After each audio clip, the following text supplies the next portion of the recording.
गंगा नदी तंत्र देख लेते हैं। गंगा जो कि गंगोत्री ग्लेशियर से निकलती है और वहाँ से इसका नाम भागीरथी होता है। भागीरथी के जो जब अलकनंदा से संपर्क करती है, यानी अलकनंदा और भागीरथी के मिलने से देवप्रयाग बनता है। और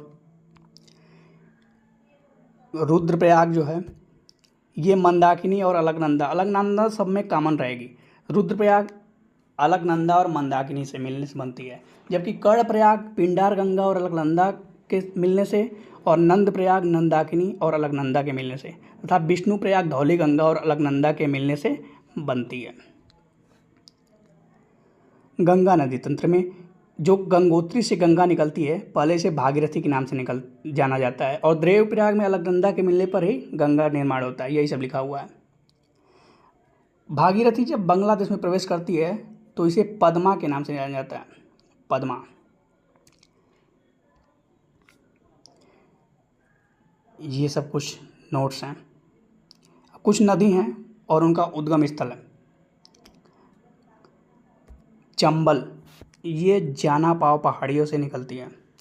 घाघरा नदी माकसुंग हिमानी से। कोसी नदी गोसाई था नेपाल से, और बेतवा विंध्याचल तथा सोन नदी अमरकंटक से निकलती है। सिंधु नदी तंत्र देख लेते हैं। सिंधु जिसमें 5 नदियां जो होती हैं, सतलज, चेनाब, झेलम, रावी और ब्यास। तो रावी, ब्यास और सतलज इंडिया में पानी, मतलब एक जो समझौता हुआ था, ये रावी, ब्यास और सतलज इंडिया में है, और चेनाब, झेलम ये दोनों पाकिस्तान में हैं। वही सब लिखा हुआ है इसमें, बाकी पढ़ सकते हैं आप। ब्यास सतलज की सहायक नदी है और कपूरथला के निकट हरिके नामक स्थान पर सतलज से मिलती है।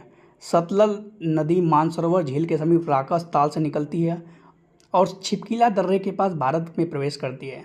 भाखड़ा नांगलबाद इसी नदी पर बना हुआ है। अब नर्मदा नदी देख लेते हैं। नर्मदा नदी। नर्मदा का उद्गम मैकाल पर्वत की अमरकंटक चोटी से हुआ है। यह मध्य प्रदेश, गुजरात और महाराष्ट्र से बहती है। अरब सागर में गिरने वाली प्रायद्वीप भारत की यह सबसे बड़ी नदी है।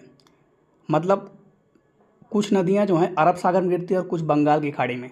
ज़्यादातर नदियां बंगाल की खाड़ी में गिरती हैं, परंतु नर्मदा, महानदी, ताप्ती ये सब अरब सागर में गिरती हैं।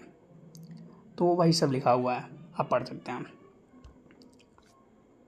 साबरमती नदी यह राजस्थान के मेवाड़ पहाड़ियों से निकलकर खंभात की